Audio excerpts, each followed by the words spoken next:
2 दिवसीय कृषि मेला प्रदर्शनी के साथ 7 दिवसीय कामाख्या धाम महोत्सव का समापन। मेले के अंतिम दिन कृषि मंत्री सूर्य प्रताप शाही के अलावा गोसाईगंज के पूर्व विधायक खब्बू तिवारी हुए शामिल।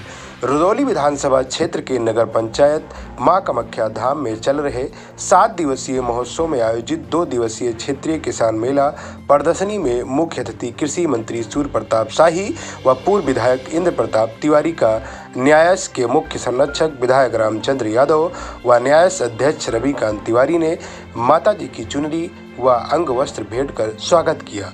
मुख्य अतिथि ने प्रगतिशील किसानों व कृषि विभाग द्वारा लगाए गए विभिन्न स्टॉलों का अवलोकन किया।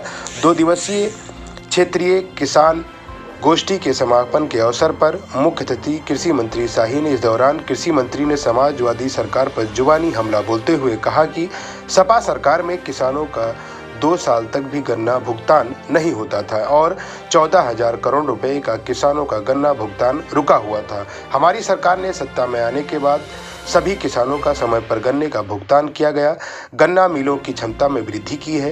कृषि मंत्री ने कहा कि सपा सरकार में एमएसपी पर 7 मीट्रिक टन फसल की खरीदारी होती थी और हमारी सरकार ने एमएसपी पर 52 मीट्रिक टन फसल की खरीदारी की है, जिससे किसानों की आय दुगनी हुई है। कृषि मंत्री ने बताया कि कृषि विभाग ने विगत वर्षों में किसानों को ज्वार, बाजरा, रागी, कोदो और सावा जैसी फसलों की मिनी किट निःशुल्क वितरित किए हैं। साथ ही उन्होंने दलहन और तिलहन के उत्पादन और क्षेत्रफल में वृद्धि के निर्देश भी दिए हैं। विधायक रामचंद्र यादव ने कहा कि सरकार किसानों को समृद्ध करने के लिए कई योजनाएं लेकर आई है और किसानों को इनका भरपूर लाभ उठाना चाहिए। मेले में कृषि और सरकारी विभाग द्वारा विशेष स्टॉल लगाए गए हैं जो किसानों को नवीनतम तकनीकों और योजनाओं की जानकारी दे रहे हैं। जिला कृषि अधिकारी ओपी मिश्रा ने किसानों को धान, मोटा अनाज सहित विभिन्न फसलों की जानकारी दी। उन्होंने जैविक खेती और खरीफ फसलों के बारे में भी महत्वपूर्ण जानकारी साझा की है। इस दौरान सब्जी, सोलर पंप और कृषि को उन्नत बनाने के तरीकों पर भी चर्चा की गई। किसानों ने उत्साह के साथ मेले में भाग लिया और खेती बाड़ी से संबंधित सवाल पूछकर अपनी शंकाओं का समाधान भी किया।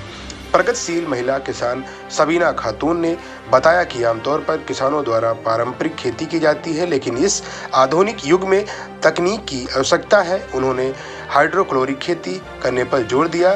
जिन लोगों के पास ज़्यादा पर्याप्त खेती नहीं है वो हाइड्रोपोनिक खेती के माध्यम से बिना मिट्टी के शिमला मिर्च, धनिया, पालक, खीरा, टमाटर, बैगन आदि की खेती की जा सकती है। हाइड्रोपोनिक विधि से खेती करने से 2 गुना नहीं बल्कि 4 गुना से अधिक मुनाफा कमाया जा सकता है। उन्होंने मौजूद किसानों को हाइड्रोपोनिक खेती करने के बारे में विस्तृत जानकारी दी। इस अवसर पर कृषि विभाग द्वारा आए हुए किसानों को पशुपालन, केसीसी लोन के लाभ के बारे में, वैज्ञानिक खेती और मोटे अनाज के फायदे के बारे में कृषि विभाग के विभिन्न विभागों के अधिकारियों द्वारा बताया गया कि इस मौके पर कृषि विभाग के वैज्ञानिकों ने भी किसानों को विस्तृत जानकारी दिया।